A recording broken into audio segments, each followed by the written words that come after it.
ټولو نه مخکې خو زه د پی ډي ایم د دې درنو عزتمندو مشرانو د طرفه د مراد خان، د افتخار خان، د حسین علي خان د زړه د تله شکریا ادا کوم. تاسو ټولو ته معلومه ده چې په دې ملک کې کومه بدامني ده، کومه مهنګایي ده، کم لا ماتونکي ټیکسونو نفاذ شوی دی. په دې حواله باندې د پاکستان ډیموکریټډ موومنټ چې کوم مرکزي مشران دي چې مولانا فضل الرحمن صاحب په مشرۍ کې هغه دا یو فیصله وکړه چې دا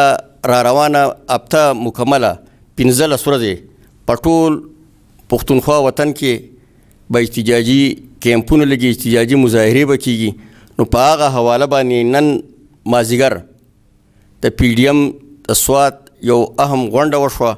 چې د هغې صدارت د پښتونخوا ملي پارټۍ مشر خورشید کاکاجي په مشرۍ کې وشوه چې په غونډه کې د پښتونخوا ملي پارټۍ کارکنانو، د جمعیت علما اسلام اجاز خان او دغه سره د پارټۍ د ډیرو درنو عزتمندو مشرانو، د قومي وطن پارټۍ امجد خان په مشرۍ کې او دغه سره ملګري، او د پاکستان مسلم لیگ ارشاد خان او دغه سره هغه د ملګرو په ټولو مشوره وشوه او په هغې کې مشاورت وشو. په اخیره نتیجه کې دا فیصله وشوه چې موږ به د 24 تاریخ باندې د اتوار په ورځ باندې 24 اکتوبر د اتوار په ورځ سبا نه بل ورځ به په مینګوره ښار کې او په تحصیل مټه کې به شپږ ورځې به احتجاجي کیمپونه به لګي او بیا په 29 اکتوبر باندې به د ضلع سوات په ټولو تحصیلونو کې به احتجاجي مظاهرې به کېږي. دا عمل چې دی دا به 15 ورځې جاري. د دې نه بعد به بیا په 15 نومبر باندې به په ضلع سوات کې د پی ډي ایم زیر انتظام یو عظیمشانه جلسه به کېږي او د جلسې سره سره به په ټول ښار کې ریلي به کېږي. نو په دې حواله باندې زموږ د دې ټولو ذمهدارانو دا ذمهواري جوړه شوه چې د دې دپاره به موږ باقاعده طور باندې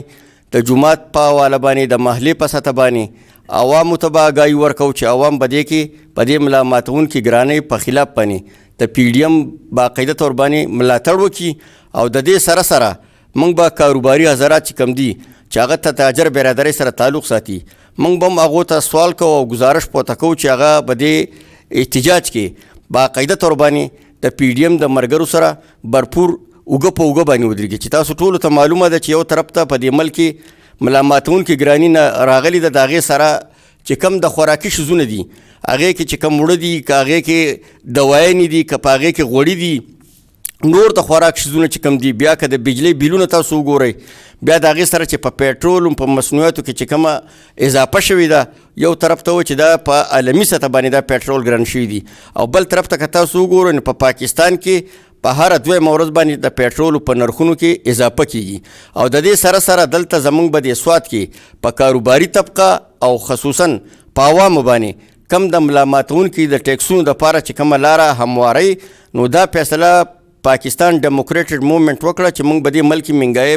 ته مزید تیار هم نه یو، او دا کم ټیکسونه چې ناپیس کوي دې ته موږ نه یو تیار، او دا کومه بدامني چې ده دې ته موږ په یو صورت باندې تیار نه یو. نو د دې دپاره موږ خپل ټول قام ته خواست کوو چې په 24 تاریخ باندې انشاءالله تعالی په نشاط چوک منګوره کې به احتجاجي کیمپ لګي. دا به د سهار نه واله د مازدیګره پورې به دا احتجاجي کیمپ د روزانه په بنیاد باندې د 28 تاریخه پورې به جاري، او دغسې به په تحصیلي مټه کې دا احتجاجي کیمپ په لګېدلی. نو دې ته به د پی ډي ایم چې څومره پارټیان دي د دې مشران، د دې کارکنان به د روزانه په بنیاد باندې به راځي او په دې کیمپ کې به کینی. د دې سره سره موږ وکیلانو صاحبانو ته، سیول سوسایټۍ ته،